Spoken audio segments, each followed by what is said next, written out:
Bonjour à tous, nous sommes le dimanche 3 juillet et il est temps de faire mon top 10 des spectacles vus cette saison 2015-2016. Numéro 10, Iris au Nouveau Théâtre de Montreuil, mis en scène par Mirabel Rousseau et le collectif TOC. C'était la première fois que je voyais le travail de Mirabel Rousseau. Iris, c'est l'adaptation d'un roman inachevé de Jean-Patrick Manchette. L'histoire, en gros, c'est un comédien qui est engagé pour servir de sosie à un milliardaire russe lors d'une grande soirée de commémoration où il y a une forte menace d'attentat. La grande réussite du spectacle, selon moi, c'est d'avoir réussi à faire d'un roman inachevé une pièce de théâtre sans avoir ajouté une seule ligne au texte existant. Et le dispositif est un dispositif dialogué, on n'est pas du tout sur une esthétique du roman dit. On a deux espaces scéniques très concrets qui nous permettent de passer de la réalité d'un bureau de production au plateau d'un tournage de cinéma. Mais dans cette dichotomie de l'espace, la fiction, elle, passe beaucoup plus subtilement et s'intègre dans chacun des médiums. Et ce dispositif permet justement de jouer avec beaucoup de métathéâtralité. Et ça fonctionne très bien. Numéro 9, Hund, de Howard Barker, traduit par Vanessa Kamfumala, mis en scène par Jacques Vincey au Théâtre des Abbesses à Paris. C'est une femme seule qui attend. Une femme seule, juive, qui attend son thé, son mari, ses domestiques, qui attend. Elle est vivante, elle est morte. On est avant, après l'Holocauste. Il y a énormément de mystères autour de ce texte. Mais c'est un monologue d'1h10 qui justement vous captive par cette envie que vous avez de capter la situation. La traduction est hyper précise, elle respecte vraiment la musicalité et le rythme du texte anglais. Et Nathalie Dessay est majestueuse, mais littéralement, elle est complètement immobile du début à la fin. Bon, la scénographie tout en glace, un petit peu surfait. Mais bon. Numéro 8, Fugue, mis en scène par Samuel Achache au Bouffe du Nord à Paris. Une fugue qui m'a vraiment emmené au pôle Nord, une fugue qui m'a fait rire, une fugue qui m'a perdu avec ses scientifiques complètement déjantés, une esthétique quasi naturaliste qui est transfigurée par l'esthétique de la comédie musicale. Tout est permis parce que tout est absurde, et tout est absurde parce que tout est chanté. Et également par le jeu clownesque des comédiens. Moi, un mec qui nage le crawl dans une baignoire avec un slip en scotch. Numéro 7, Angelica Lidl au théâtre de l'Odéon dans le cadre du festival d'automne. Primera carta de San Pablo a los Corintios. Primera carta de San Pablo a los Corintios. Première épître de Saint Paul aux Corinthiens. Un titre dont la longueur est pour une fois inversement proportionnelle à la durée du spectacle. Call me on the line, you can call me anytime. On a un spectacle qui parle patchwork de la noirceur de l'humanité, la soumission de la femme à Dieu, l'homme, elle-même. Un spectacle qui parle d'elle, très intime. Avec Angelica Lidl, il y a toujours une promesse de performance. Et c'est vrai que là, elle était un peu moins dans la performance sur son propre corps en tout cas. Le corps des autres. Mais en tout cas, elle provoque, au sens littéral. Elle provoque des émotions, des réactions, de l'exaspération, de la colère, du dégoût, de la haine, de la fascination, de l'admiration, de la joie, de la jouissance. Numéro 6, Kings of War d'Ivo Vanov à Chaillot. Après 18 heures d'Henri VI, 4h30 de Richard III par Thomas Joly, soit presque 24 heures de spectacle, là, le petit condensé de 4h30 version Ivo Vanov, auquel on ajoute Henri V, on avait des attentes. Et qu'est-ce qu'on a eu? On a eu une transposition contemporaine de l'œuvre de Shakespeare qui est permise par un travail d'analyse sur les personnages pour en tirer uniquement l'essentiel. Ivo Vanov fait de l'accession au pouvoir son personnage principal par la répétition d'un couronnement majestueusement pathétique.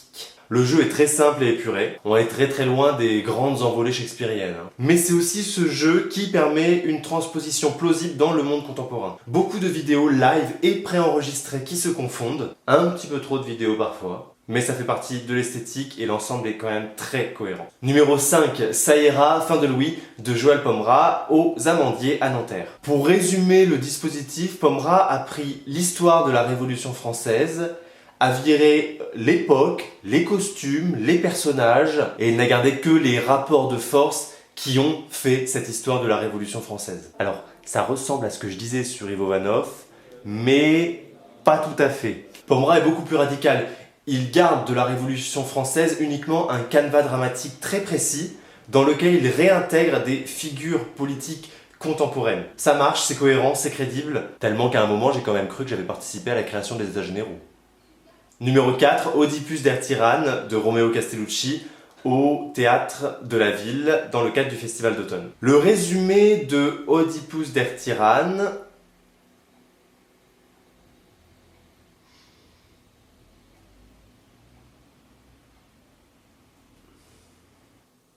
Voilà. Mon voisin de droite, à la fin du spectacle, m'a dit « Comment vous analysez ces trois formes finales, vous ? Il y a quelque chose de l'ordre de l'inachevé, hein ?»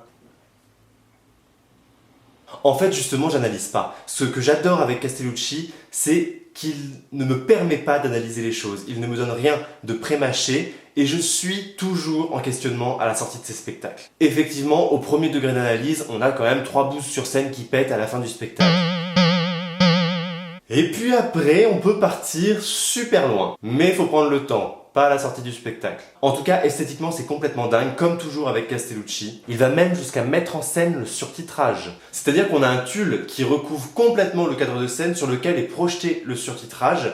Et donc on voit le spectacle par transparence. Et le surtitrage est en plein milieu de l'image que vous voyez. Numéro 3, The Ventriloquist Convention au Centre Pompidou dans le cadre du Festival d'automne, mis en scène par Gisèle Vienne. C'est un des spectacles qui m'a le plus ému cette saison, tant il était criant de vérité dans son pathétisme. La situation, c'est la réunion annuelle des ventriloques.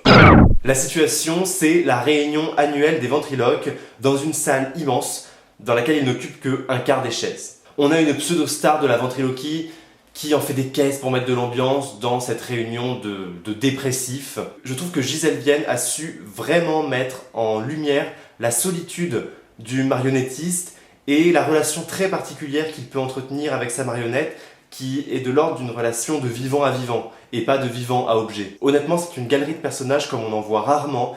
Tous sont très très bien dessinés, très réussis. C'est bouleversant. Numéro 2, What If They Went to Moscow de Christian Jataï au Théâtre de la Colline, d'après Les Trois Sœurs de Tchekhov. Le concept est simple, on voit le spectacle en 2 fois, dans un ordre complètement lié au hasard. Pour ma part, la première fois, je l'ai vu en version cinéma, donc vous assistez à la captation en live de la pièce. Mais attention, il s'agit d'un objet cinématographique que vous voyez, il s'agit d'une réalisation de film en direct. À aucun moment, vous ne voyez une pièce de théâtre filmée.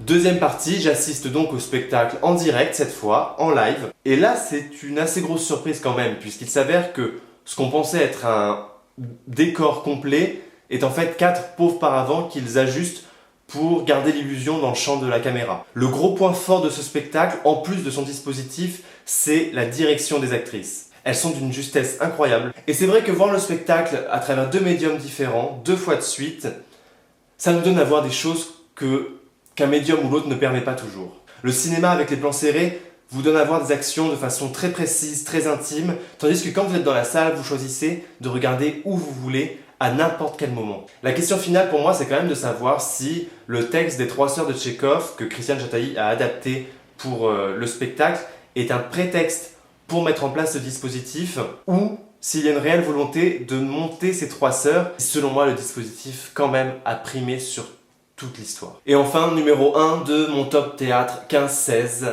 à l'Odéon, dans le cadre du Festival d'automne, Romeo Castellucci, l'Oresti. Il faut savoir que l'Oresti, c'est un spectacle qui a été créé en 1997 par Castellucci. Près de 20 ans plus tard, il le reprend à l'Odéon. Pour moi, à ce jour, c'est le plus beau Castellucci que j'ai pu voir. Dans l'Oresti, Castellucci crée un monde où l'étrangeté devient la norme. C'est un monde où la monstration du corps hors norme accompagne l'identité des personnages. Contrairement à la tragédie d'Eschyle, Castellucci abolit ici la primauté du texte pour faire une pièce quasiment sans parole. Les sons, les décors, les mouvements, le visuel général va raconter une histoire en lui-même. Ces partis pris sont extrêmement limites, ça dérange beaucoup de gens. Il y a d'ailleurs beaucoup de départs à l'entracte pendant ce spectacle. Je crois que Castellucci joue vraiment avec notre capacité de spectateur à recevoir ces horreurs. J'ai du mal à parler plus de l'Oresti parce que finalement c'est un spectacle qui m'a vraiment laissé sans voix et qui m'a laissé beaucoup d'images que je ne saurais pas expliquer encore aujourd'hui